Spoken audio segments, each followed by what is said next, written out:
Hi, my name is Kenneth Hopes, and thank you for sharing your time with me today. Today in this presentation, I would like to address some of the research and the progress I did in my summer's research program. In this presentation, I will also explain some of the insights as well as any further implications needed to proceed forward if you ever wanted to try this yourself. So a little bit about me, first and foremost. I'm from San Antonio, Texas, and my major is in computer science, working towards a bachelor's degree at UTSA.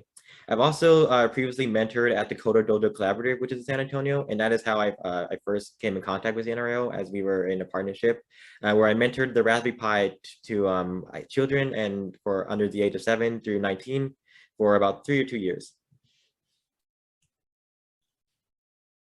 Now, some of the research I did when doing the summer research program is I received supplies from the NRAO. The first was the hobbyist guidebook to the RTO SDR, which basically taught me how to use the RTO SDR, the dongles. I got a brand new Raspberry Pi 4 with 4 gigabytes of RAM. And I got the RTO SDR 28032U, which is the picture was the one antenna, and then the Hammond up radio converter, which is the multiple parts on the left. So to start my research, I began reading the RTO SDR book for the Raspberry Pi, and after setting up the antenna on my personal computer, it was time to put it on the Raspberry Pi. So in this, my tasks were mainly simple. I was to set up the RTO SDR on the Raspberry Pi, both of them on the Raspberry Pi 4, install and compile several SDR projects, such as aircraft tracking, NOAA satellite receiver, stuff like that. And then document my results in a sort of instructional guidebook so that users can read the instructions and figure out how to install them themselves. Now, here's my big dilemma was choosing which Raspberry Pi to use and incorporate the RTO SDR. So consider the following question: does the RTO SDR work on a Raspberry Pi? And the answer is yes, and it depends. So there are two current up-to-date models of the Raspberry Pi. It's the Raspberry Pi 3 Model B Plus and a Raspberry Pi 4 Model B. Now, the main difference between them is the Raspberry Pi 3 only has 1 gigabyte of RAM, and the Raspberry Pi 4 has 4 gigabytes of RAM. So where it messes up depends on what you want to incorporate, how much power you want to incorporate onto your Raspberry Pi. So, for example, you might consider the amount of RAM or the storage capacity, as in like the amount of RAM built in, the processor, or the micro SD card, which is the memory card. If you want to add on any sensors, or for example, a USB GPU or GPS signal, or any other sensors. And power depends dramatically on the Raspberry Pi when incorporating the RTO SDR. So for example, what I mean is if you want to incorporate multiple software-defined radio projects on a Raspberry Pi, then your CPU will likely throttle and overheat. And it's also the cost. So this is a big one that fueled my decision making. So the Raspberry Pi 3 costs about $35, while the Raspberry Pi 4 costs about $55. Now, considering the two RTO SDR kits, the NE-up converter, the Raspberry Pi 3 plus those two kits will amount to over $200 for each person. And the Raspberry Pi 4 will be even more. So it's, of course, the Raspberry Pi 4 supersedes the Raspberry Pi 3 in terms of RAM and usability, but you really want to actually consider the cost when attempting to try this yourselves. So I got the Raspberry Pi 4 and I had the Raspberry Pi 3. My main progress was to install everything on the Raspberry Pi 4 and then swap it out with the Raspberry Pi 3 to compare the differences. So the first thing first was to install the driver on the Raspberry Pi 4. And I did this by manually configuring and installing each of the commands on terminal on a Raspberry Pi. So for this, you have to actually open a terminal and type in commands and compile all the drivers you have to make and install, and edit some different configuration parameters. So this either involved erasing my Raspberry Pi outright, the operating system, changing the file system on Linux, and installing multiple libraries for it to compensate. I also installed several different user-friendly SDR receivers. There's a popular one called SDR Sharp, which is mainly used on Windows and .NET frameworks.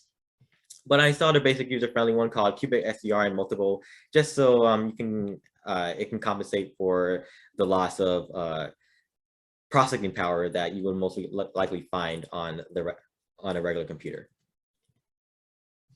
And so my first and big main project was tracking aircraft using dump 1090 and virtual radar server. So I was able to track aircraft or ADS stats B to basically view the aircraft around my area. So I used dump 1090 to track the unencrypted packets onto my onto my Raspberry Pi board. And then I use virtual radar server to display the rudimentary graphical map on the Raspberry Pi. And this involved dump 1090 was relatively easy to install, but virtual radar server was not, as in virtual radar server works on .NET frameworks, which isn't compatible with the Raspberry Pi. So essentially I had to emulate virtual radar on the Pi board using software called Mono Linux, and I had to change the port number, which is the default port number on both are port 80, 8080. So I had to manually change the port number so it can the two can coexist with each other. And right here in the image, you can see some aircraft that I ended up capturing on the Raspberry Pi. And this one I did for fun. This was the NOAA satellite tracker receiver on the Raspberry Pi. So as you can see right here in this image, I was able to track NOAA's 15 and display the image on the Raspberry Pi. I used a software called gpredict, which is a satellite tracking software for Linux and works on a Pi. And then I used a popular satellite decoder called YX2IMG, which decodes the APT signal sent from the NOAA 15 satellite. And of course, I used an SDR receiver software. I could use Cubic XDR or any other multiple ones that work on a Raspberry Pi to track the NOAA 15 satellite signal and then audio pipe it to YX2IMG.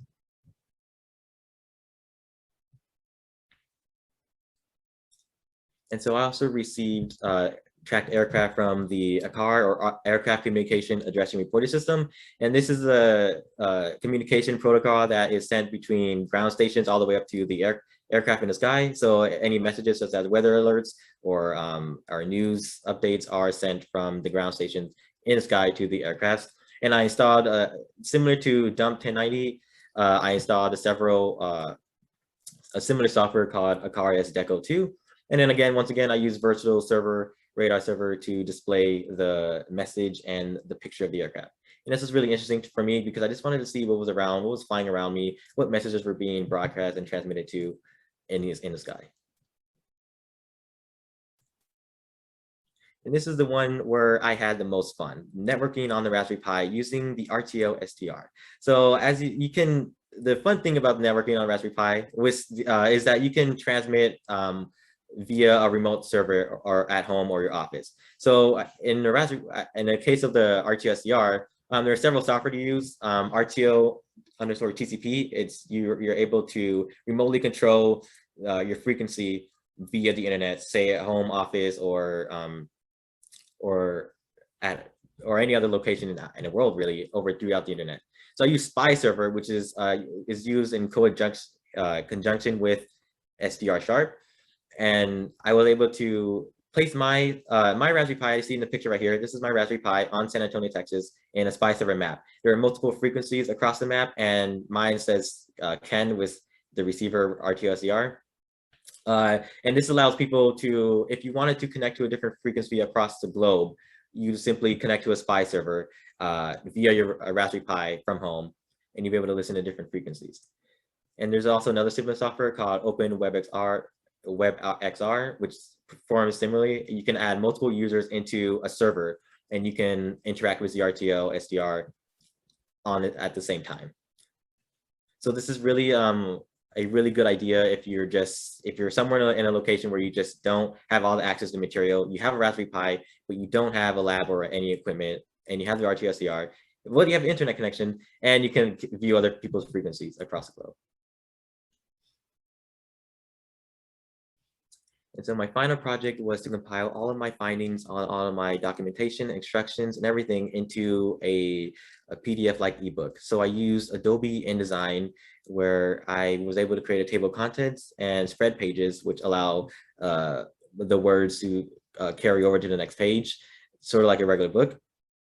and I was able to incorporate, I stuck with a very simplistic design, a pink and white design, where I have all the command lines, all pictures and everything documenting how to install it, what each software did, and what would you hardware recommended for each project.